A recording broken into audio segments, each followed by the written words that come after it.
Hello everyone, welcome back to this channel. তো কেমন আছেন আপনারা সবাই? আশা করছি ভালো আছেন। আজকের ভিডিওটা হতে চলেছে খুব মিষ্টি, কারণ আপনাদের সঙ্গে আমি আজকে শেয়ার করে দেখাবো ছোলার ডালের হালুয়া। তো দেরি না করে চলুন ভিডিওটা শুরু করা যাক। প্রথমে আমি এখানে নিয়ে নিয়েছি 150 গ্রাম মতো ছোলার ডাল। ছোলার ডালটা আমি একটা বাটির মধ্যে ঢেলে এটাকে আমি সুন্দর করে জল দিয়ে প্রথমে ধুয়ে নেব।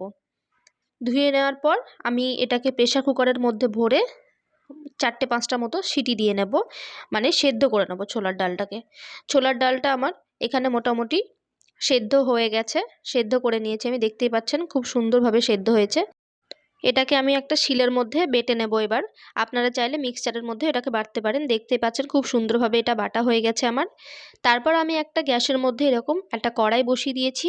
কড়াইয়ে সামান্য পরিমাণে একটু ঘি দিয়ে নেব। আমার এটা ঘরের বানানো ঘি, তো আমি এখানে 1 চামচ মোটামুটি ঘি ব্যবহার করেছি। ঘিটা আমি এখানে কড়াইয়ের মধ্যে দিয়ে দিয়েছি। কড়াইয়ের এবার ঘিটা আস্তে আস্তে গরম হোক, হালকা ফ্লেমের মধ্যে রেখে দিয়েছি। এর মধ্যে আমি একটা তেজপাতাকে বের করে নিচ্ছি।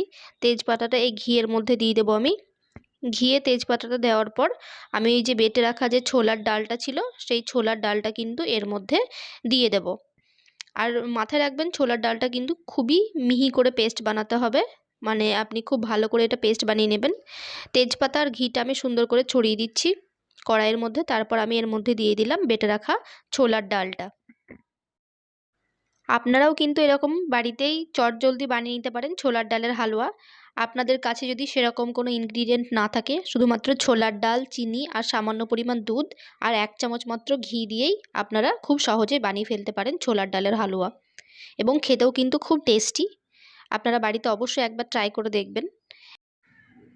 এখানে আমি হালকা হালকা করে কিন্তু এই পেস্টটাকে ভালো করে একটু ভেজে নেব। বেশি গ্যাসের ফ্লেমটা হাইয়ে দেবেন না, তাহলে কিন্তু কড়াই লেগে যাওয়ার চান্স থাকবে। তো যতক্ষণ এই হালকা করে আমি ভেজে নিচ্ছি, তারপরে কিন্তু এর মধ্যে আমি দিয়ে দেবো পরিমাণ মতো চিনি। আপনারা যে যেরকম মিষ্টি পছন্দ করেন সেই রকম কিন্তু মিষ্টি এখানে অ্যাড করতে পারেন, মানে চিনি অ্যাড করতে পারেন। তো আমি যেরকম মিষ্টি পছন্দ করি সেরকম পরিমাণ মতো আমি এখানে চিনি অ্যাড করে নিয়েছি। চিনিটা দেওয়ার পর কিন্তু চিনিটা আস্তে আস্তে ব্লেন্ড হয়ে যাবে, মানে গলে যাবে।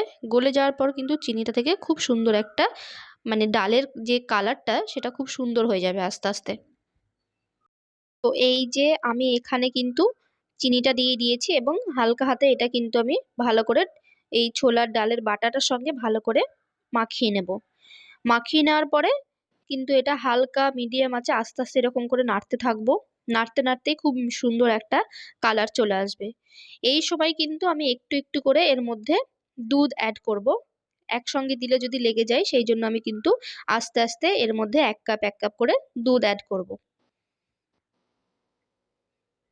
দুধটা অ্যাড করার পর আবার এটাকে আমি নাড়তে থাকবো, যাতে এখানে আমার নিচে তলায় যেন লেগে না যায় কড়াইয়ের।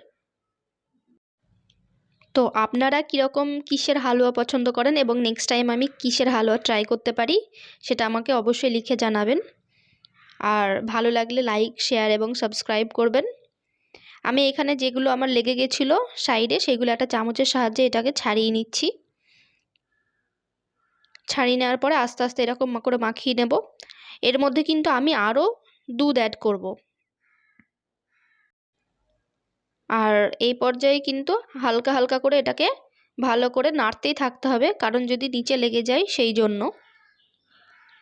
তারপরে আমি আবার কিছুটা এখানে দুধ দিয়ে দিলাম।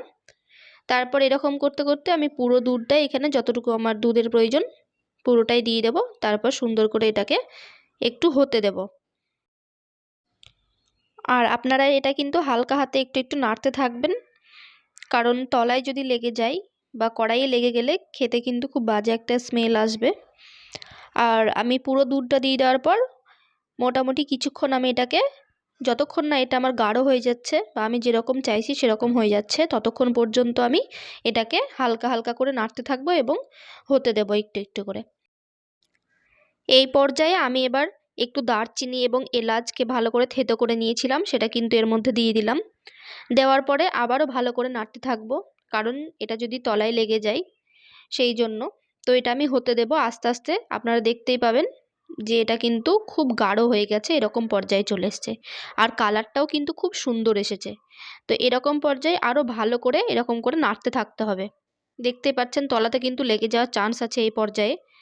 তো আপনারা চাইলে এরকম অবস্থাতেও নামাতে পারেন, আবার এর একটু পরে মানে এরকম অবস্থাতেও আপনারা নামাতে পারেন। দেখতে পাচ্ছেন এটা কিন্তু অনেকটা হয়ে এসেছে। তারপর আমি একটা থালা নিয়ে নিয়েছি এখানে। থালার মধ্যে আমি কিছুটা ঘি গরম করে ঘিটা থালার মধ্যে ছড়িয়ে দিয়েছি। হাতে করে এরকম করে ছড়িয়ে দিলাম ঘিটা, যাতে আমি যখন হালুয়াটা যখন রাখবো এর মধ্যে তখন যেন ভালো করে লেগে না যায় বা কাটার সময় যেন সুন্দরভাবে উঠে যায়। তো হালুয়াটা এর মধ্যে আমি দিয়ে দিলাম এবার। আপনারা হাতের সাহায্যে বা খুন্তির সাহায্যে এটাকে ভালো করে থালার মধ্যে বসিয়ে নেবেন। থালাতে ঢালার পর আমি বুঝতে পারলাম যে আমার হালুয়া কিন্তু অতটাও হয়নি, আমার থালাটা বড় হয়ে গেছে হালুয়ার হিসাবে। তো আমি একটা সাইড করে এটাকে মোটামুটি একটা সাইডে রাখার চেষ্টা করেছি। তো হালুয়া এখানে আমার তৈরি হয়ে গেছে। এটা কিছুক্ষণ রেস্টে দেওয়ার পর ছুরির সাহায্যে কেটে নেবেন এবং সার্ভ করবেন। ভালো লেগে থাকলে লাইক, শেয়ার, সাবস্ক্রাইব করবেন।